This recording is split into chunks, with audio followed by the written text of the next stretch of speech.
Welcome, Capricorn. This is Regina from Pacific Tarot, getting ready to do your full moon in Libra reading on April 1st, April Fool's Day in the US. This is adding a little bit of trickster energy, subversive energy to our busting or resisting perfectionism in our lives. This is facilitating the rise of the dark goddess, the dark mother.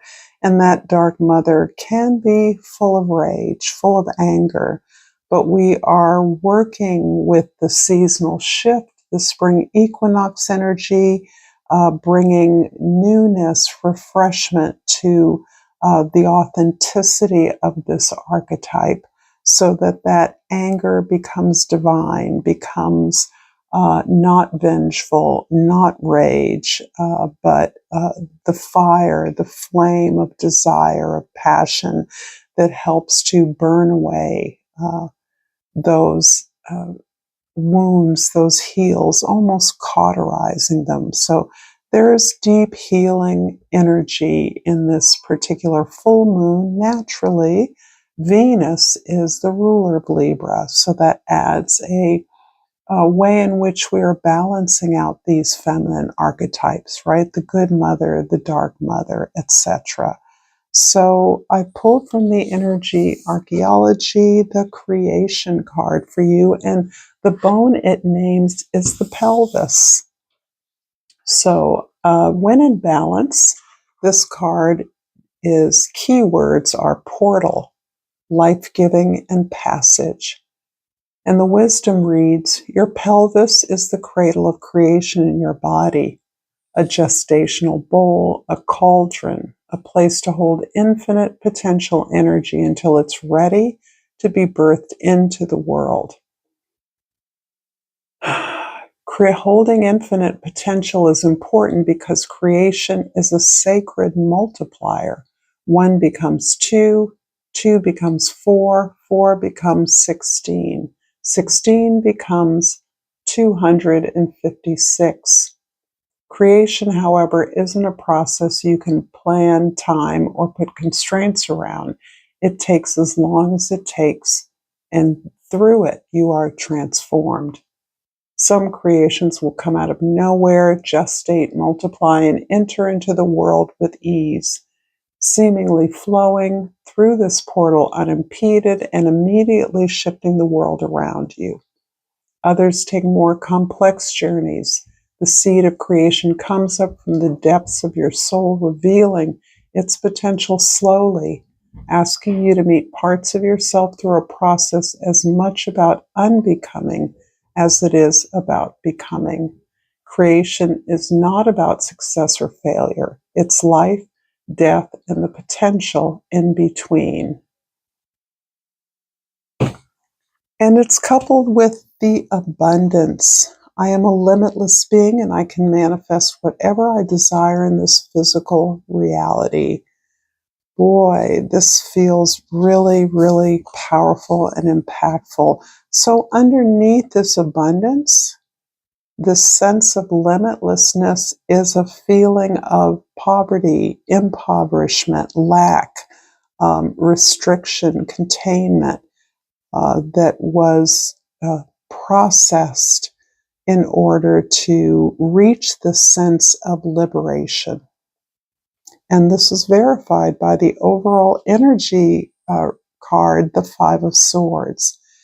There's a way in which you have faced off, faced down some critical aspect of trauma, of emotional or even physical abuse. This can be a way that you have sabotaged yourself repeatedly with self-doubts, with a sense of not being worthy for any success or goal you have pursued. So this can be having all the conditions for success and repeatedly bailing out, giving up, before you can weather the storm, before you can hang in there and experience the growth or the development of something that resembles an achievement. This is really about those emotional wounds, and they're likely have been a part of your conditioning so that you didn't understand self-love as the result of being left, being hurt, being betrayed, being abandoned. But at a certain level, I see a real facing up, a refusal, not simply because this has been a consistent pattern of self-sabotage, but because no matter how abundant or satisfying things can appear in your outside life, in the external events of your life, you have understood this nagging wound that has to be attended to, that continues to create fear in your attempt to change anything.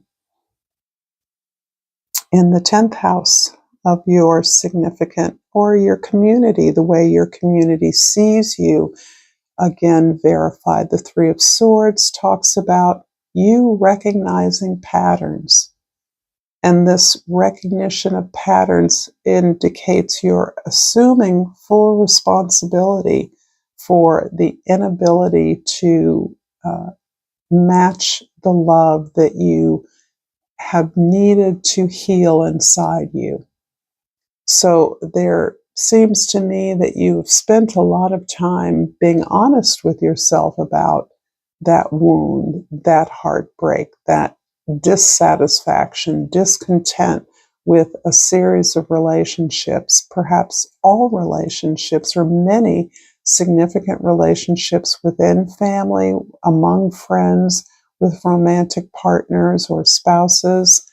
There's a way that you see a way in which you could never truly commit, that you were role playing to appear to be the sacrificial, all giving, uh, uh, all nurturing mother image or giver in a relationship, but that there was a part of you that didn't trust, couldn't trust, and wasn't even aware that you were disabled in this way. But you recognize that you take it on because there's a significant achievement you're moving towards. There's abundance you're moving towards, and you understand that this is in the way. In the first house, the Hermit card. I can feel for many Capricorns how necessary, to some it's a form of isolation.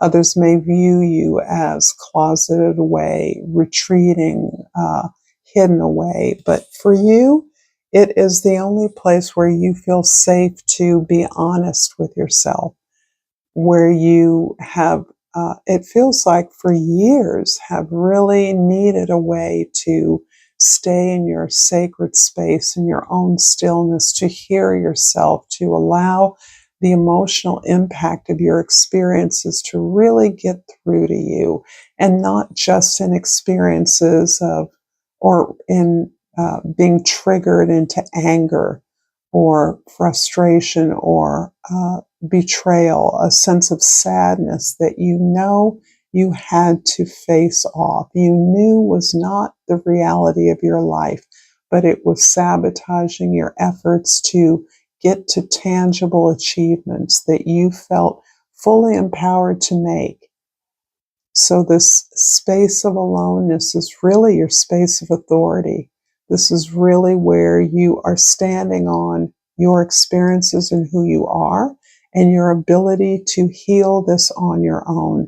Whatever you are doing, whatever you are achieving, whatever experiences you've had, you've done it on your own. This is without help, without assistance, because no one's been able to break through this shell. And you're looking to break through this shell. In the fourth house, the house of your foundation, your home, your family, even the Empress. Yeah.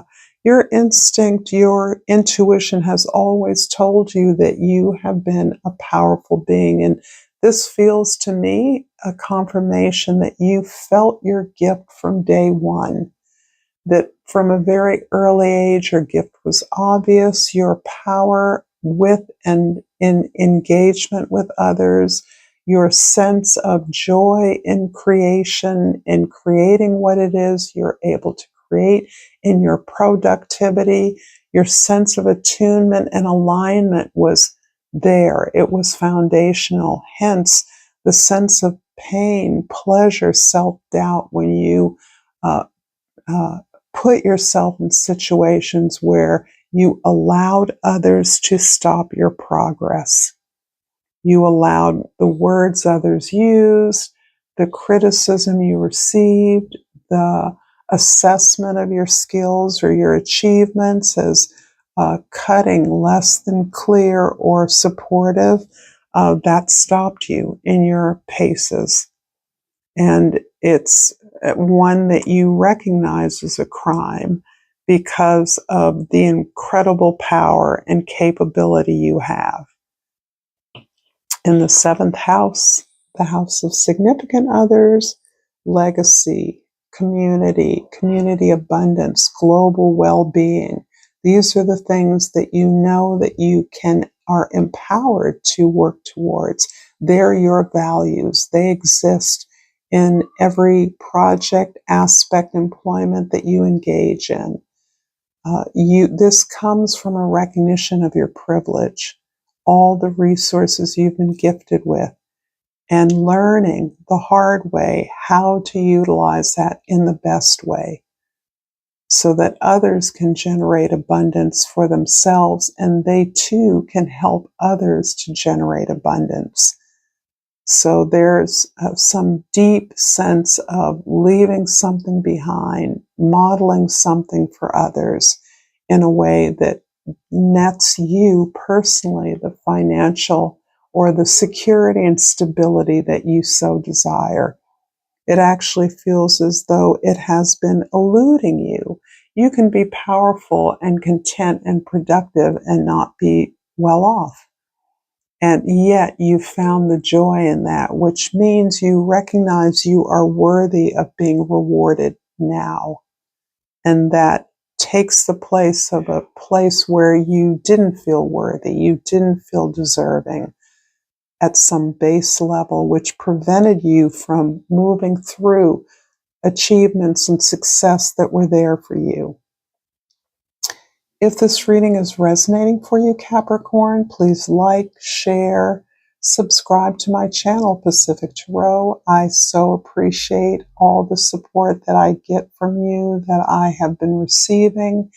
It is so confirming and helpful in sustaining this channel, in sharing my voice, and I appreciate all that you do, whatever that is. So I feel your presence and love. And so I'm going to clarify here the Hermit card with the Three of Cups. Ooh, whole bunch. Okay. I'm going to take the two that I see, the Ace of Wands, Judgment, and the Wheel of Fortune, and the Ace of Pentacles, and I'm going to put those away. I don't like those. Okay. As a Capricorn, I get to do that. In the first house, the Hermit card, clarified by the Three of Cups. This is letting you know that you have, and it is evidenced in your experience, that you know you have all the support you need. And that support comes in the form of ideas, emotional support, friendships, intellectual stimulation, and physical stability and security necessary to allow you to heal, to plan, to research, to gain the authority to move forward in whatever way you now understand is possible. There's a really strong energy of an ancestor stepping up for you. An ancestor, it's quite possible it's on the father's side of your family, but it not necessarily needs to be. This ancestor is almost like a missing key. It's almost as if a dream you had or an information that was given to you that you could never verify, but made sense in terms of perhaps the parenting style of one or the other of your parents. It's just snapped into place for you. And it isn't just a particular thing they did or a profession they had, it's their whole and entire lifestyle. This person is coming forward to you, has been showing up for you, and this person is everything that you needed them to be, and they're revealing themselves to you because they're there. They've always been there, but they're consciously reaching out to you to let you know that your aspirations are on point for you, that you can achieve this lifestyle that you desire. And this lifestyle is balanced, it's loving, it's rooted in creativity and the imagination and in growth, abundance, emotional satisfaction, and contentment. It feels as also like it is supporting what for many of you may have been a very solitary lifestyle. Perhaps as the result of many failed relationships, you feel safest or best in your singlehood, your solitary life, and that is okay, that you can be happy in that state. In the fourth house, the Empress is clarified by the Ace of Wands. Yes, this is growth, new growth. This almost has the feeling not of wiping other things away, but of transplanting a sense of emptiness, hollowness, uh, not enoughness, with a sense of spiritual and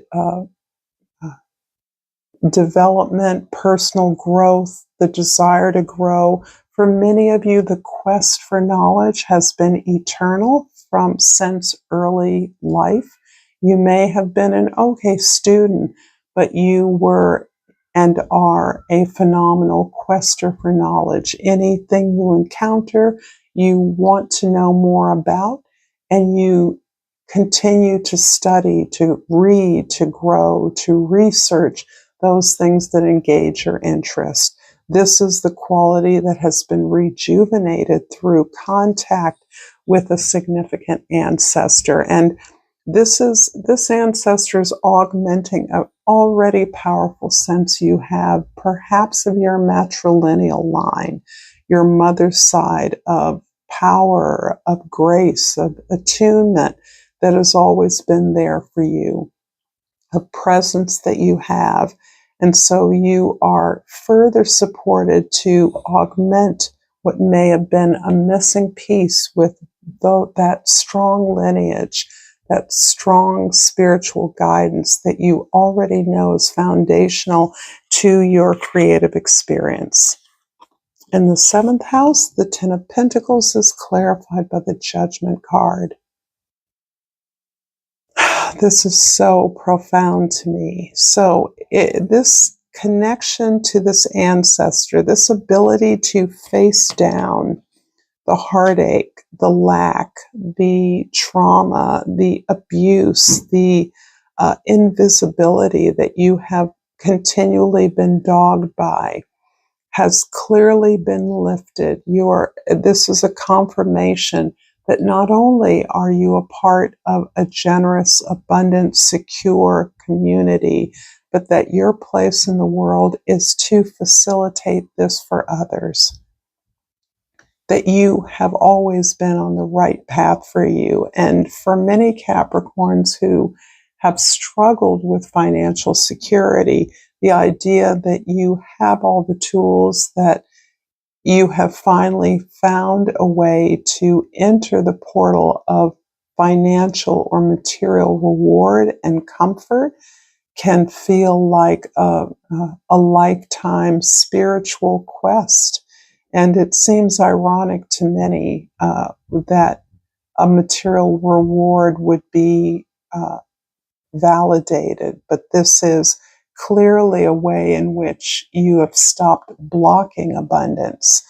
thinking somehow that was bad or that you weren't worthy of that has finally been cleared for you.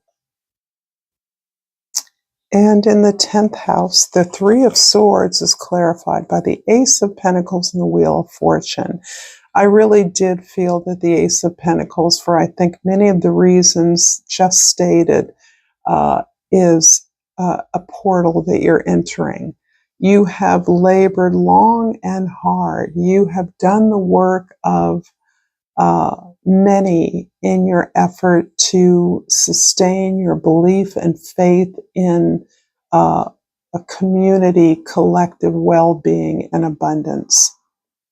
This is knowing that despite how little you may feel you have, that you are immensely privileged. That's certainly a key part of this, but it's also helping others to find their strength, find their gifts so that they can participate in an empowered way, in an equitable way, in moving this vision further into the light of day. And so you are experiencing a kind of positive karma, and it is late in life for some of you because the lessons you had to learn, the power you have, had to be chastened. This kind of power has been and can be abused, but you have been clear that always any benefit to yourself should be a benefit to others. And this is what is guiding you now into this place of recognizing abundance on your own terms. I'm going to finish this reading with a flower oracle and really hope that this has been helpful to you. And I pull the status, and the key word is adaptation. Change will be better than you think. Interesting. I'm going to leave this to your own meditation and thank you profoundly for this beautiful reading that we share today. Until next time, namaste.